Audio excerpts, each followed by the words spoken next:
कर्ज आहे सिंध जी जल जो ॾई सिर लिखबो इतिहास।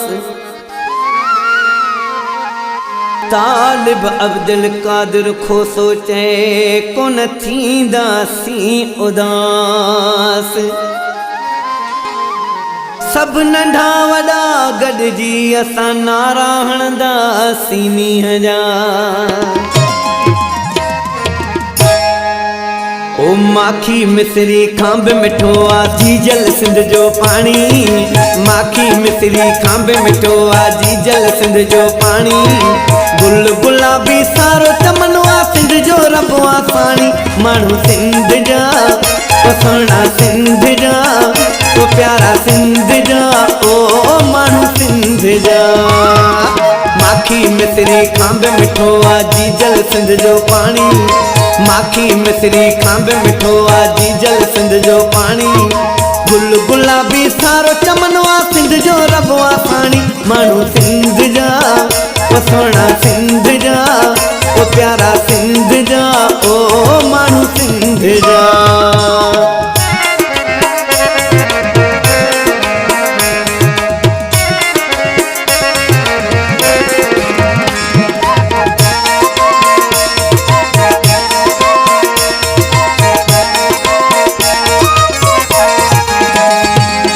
अजरक टोपी पटको कुहाड़ी शान सिंधिन जो आहे।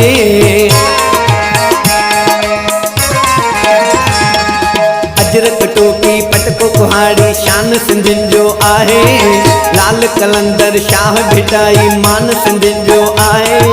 नेठ कंदा धारियन साही हिकड़ी के कानी। माण्हू सिंध जा पसणा सिंध जा ओ प्यारा सिंध जा ओ माण्हू सिंध जा।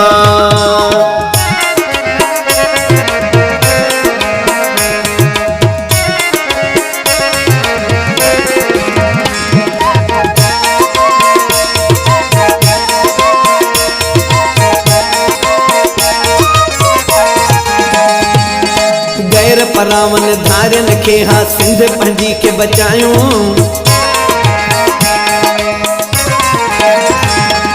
गैर परावन धारियन खां हा सिंध पंहिंजी के बचायूं। मिठड़ी पंहिंजी ॿोलीअ में पोइ गीत ख़ुशीअ जा ॻायूं। चुप ही केसी रहंदा दोदा सब कुछ जानी वाणी। माण्हू सिंध जा पसणा सिंध जा ओ प्यारा सिंध जा ओ माण्हू सिंध जा।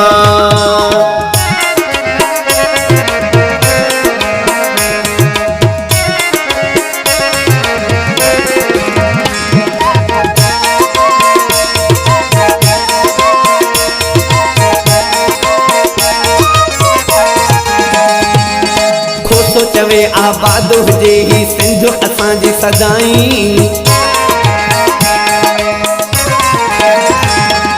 खोसो चवे आबाद हुजे ही सिंध असांजी सदाईं। मुश्क अंबर हा महकंदा रहंदा सिंध पंहिंजी में सदाईं। तालिब अब्दुल कादिर चया सिंध असांजी रानी। माण्हू सिंध जा पसणा सिंध जा ओ प्यारा सिंध जा ओ माण्हू सिंध जा। माखी मिसरी खांब मिठो आ जीजल सिंध जो पानी। माखी मिसरी खांब मिठो आ जीजल सिंध जो पानी। गुल गुलाबी सारो चमन आ सिंध जो रब आ पानी। माण्हू सिंध जा पसणा सिंध जा ओ प्यारा सिंध जा